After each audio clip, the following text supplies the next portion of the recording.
Chapter 3. Teaching at the Rear Palace. What in the world is going on in there? No idea. The question came from Gaoshiren. The blunt answer, from Jinshi. They were standing before a lecture hall in the rear palace. Inside, the highest-ranking consorts were having some sort of lesson, supposedly in the interest of helping them fulfill their duties as concubines. All around, eunuchs and lesser-serving ladies who had been summarily driven out of the hall stood by, looking just as perplexed as Jinshi. A few even had their ears to the door. Nothing makes a person more interested in something than being told it's a secret. But whatever could that secret be? One special reason for the gripping curiosity was that the lecturer was a young, freckled woman servant. No one could say quite what she was doing there. It had all started about 10 days before. Jinshi, still in his sleepwear, watched Maomao clean, just the prelude to another long day of hard work. If you're looking for your breakfast, Lady Suiren is preparing it right now, she said. One person was more than enough to handle making the morning meal, so while Suiren did that, Maomao got a start on cleaning the room. Any wasted time meant she would never finish all the chores in this building before noon. The old lady-in-waiting certainly took full advantage of her new assistant. I wonder if I did something to upset him, Maomao thought. If she had, it was probably that she'd quietly planted the seeds of some medicinal herbs in the garden, but she didn't think anyone knew about that yet. Her heart picked up speed all the same. Then Jinshi said, as the new pure consort has arrived, the rear palace has requested education of the consorts. The pure consort was one of the 4 highest-ranking ladies in the rear palace, and the title had been vacated at the tail end of the previous year. Is that so? Maomao replied without interest as she continued to dust.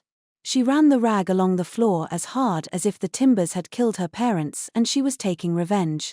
It had been part of her daily routine since she'd been assigned to Jinshi's personal service. There were probably other jobs she could have been doing, but maid's work was all she'd known, and frankly, she couldn't think of what those other jobs might be. So instead she threw herself into cleaning as if her life depended on it. Jinshi occasionally gave her disapproving looks, but Maomao was of the opinion that if he didn't give her specific instructions, she was under no obligation to do anything in particular. Now Jinshi crouched down so his gaze was on a level with Maomao's. He was holding some sort of scroll. They want a teacher. Oh. They have someone in mind. You. Maomao reflexively glared at Jinshi. It was not ideal, perhaps, for a cleaning girl to give her direct employer a look as if she were regarding some dirt in a corner, but old habits die hard. It provoked an inscrutable expression from Jinshi. A fine joke, sir. Who's joking? Jinshi showed her the scroll he was holding. Maomao's expression darkened as she read it, for what was written there was most inconvenient. Indeed, she would have liked to pretend the scroll didn't exist. You can't get out of this just by pretending not to look. Whatever do you mean? I know you read it just now. I saw you. That was your imagination, I assure you. Jinshi unrolled the scroll and pointed directly at the most inconvenient part of all. He pushed the missive toward Maomao. Most stubborn. Look here. A direct endorsement. Maomao was silent.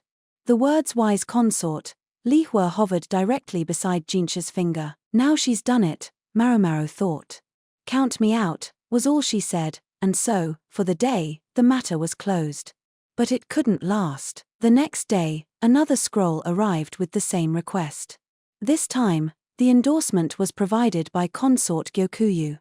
With 2 of the great consorts having affixed their names to these letters, even Maomao couldn't ignore them anymore. She could easily picture the red-haired concubine laughing merrily to herself. This time the request further stipulated that an appropriate honorarium would be provided. Maomao was resigned to it now, albeit with many a sigh and shudder, so she sent a letter home, a necessary first step in preparing for the job she had been asked to do.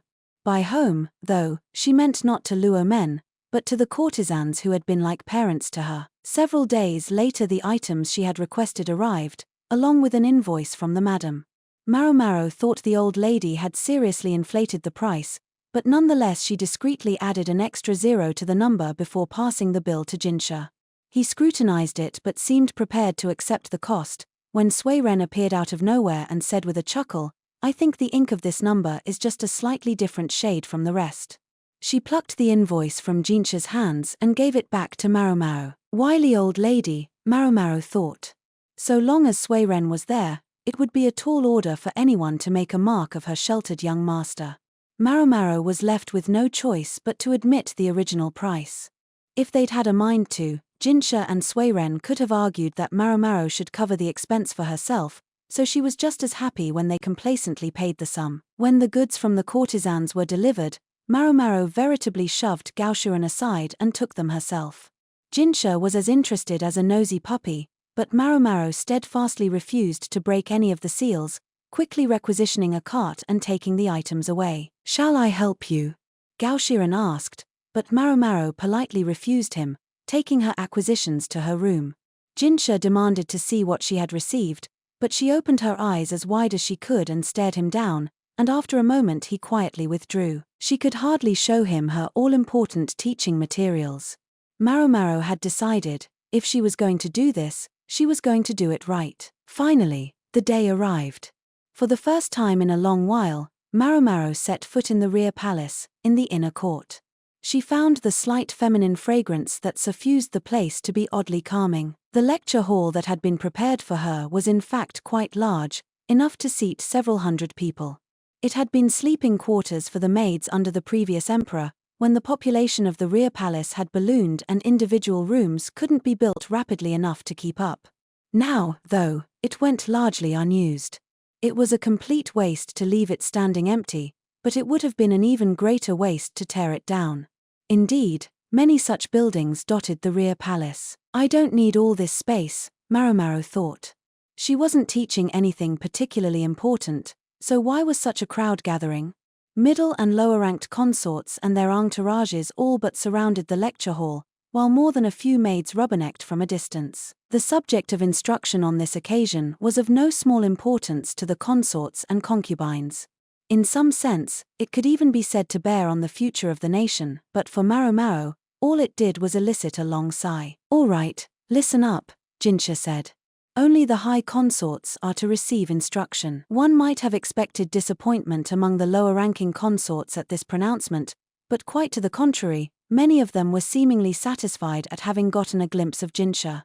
At least half had apparently come only to see or even hear him. They clung to pillars and railings all around. It looked awfully overdramatic to Maomao, but more than a few such ladies were doing it. She sometimes wondered if this eunuch wasn't in fact some fell spirit who bewitched those around him. When the moment arrived, Maomao entered the lecture hall to find Jinshi trotting at her heels. She set her jaw and glared at him.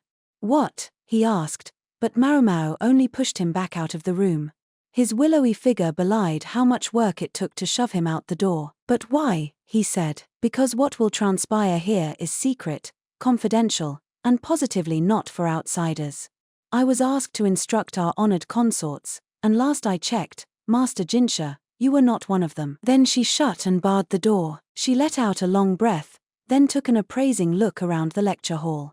9 people were present, the 4 high consorts, with 1 attendant each, and Maomao. There was an audible murmur from the other side of the door. Because she had ejected Jinshi, most likely. She had the distinct sense that someone, or several someones, were trying hard to listen. Maomao pushed her little cart to the center of the hall, then slowly bowed her head. "My cordial greetings to you, honored ladies. I, Maomao, humbly present myself to you as your instructor." Consort Gyokuyu, looking as lovely as ever, gave a friendly little wave. Her attendant, her chief lady-in-waiting hougong, observed this dubiously. Consort Lihua had finally gotten most of the meat back on her bones, and she was watching Maomao placidly. The same couldn't be said of the lady-in-waiting who attended her, whose face contorted when she saw Maomao. Maomao savored the moment. As for Consort Lishu, she exuded the same slight air of nervousness as always. No doubt she was trying to take extra care with the 3 other high consorts around. The lady-in-waiting attending her didn't look any more comfortable than her mistress, but the way she was obviously set on protecting the consort brought a smile to Maomao's heart. Finally, the last of the august ladies. A face Maomao hadn't seen before. The young woman who had replaced one of the former high consorts was about Maomao's age. She was Lulan, the new pure consort. She had her black hair tied up high on her head, and in place of a hair stick she used the feather of a bird from the southern reaches. Her dress suggested she might be a princess from the southern lands, but her physiognomy was more that of a northerner. Her lady-in-waiting looked the same way, and Maomao concluded that the style of dress must have been a personal preference. Lulan was neither as alluring as Gyokuyu, nor as dazzling as Lihua.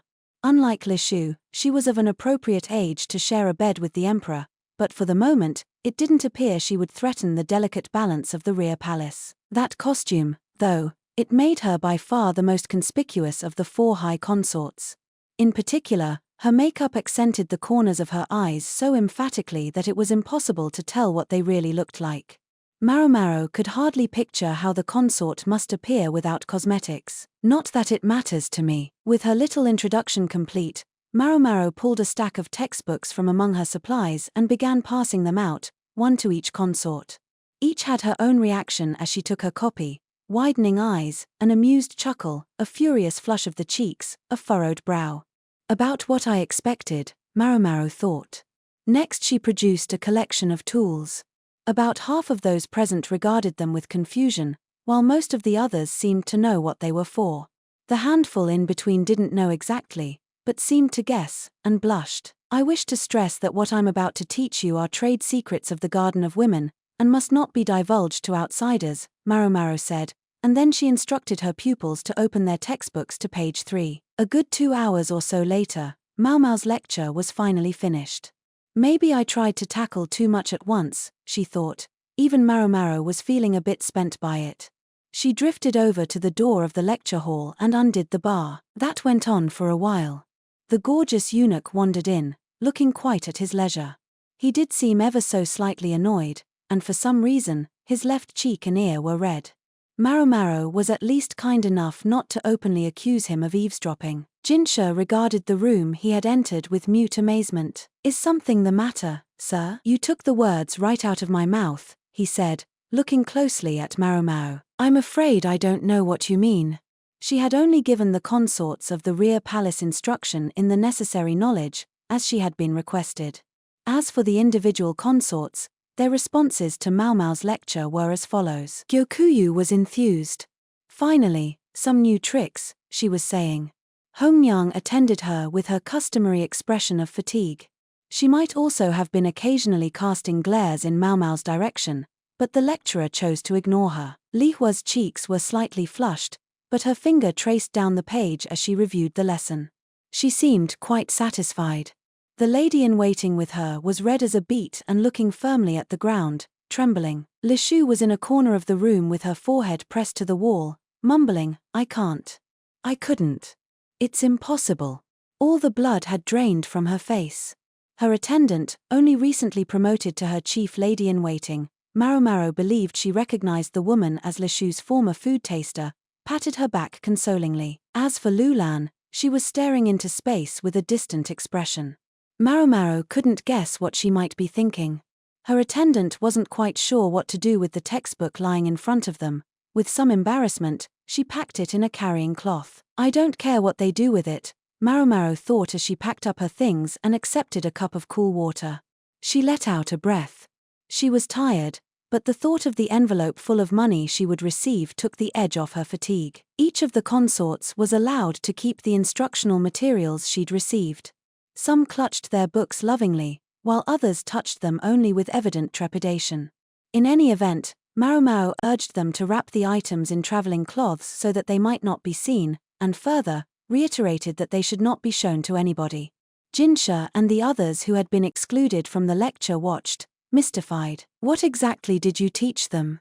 Jinshi inquired. Maomao didn't quite look at him, but rather, somewhere just past him.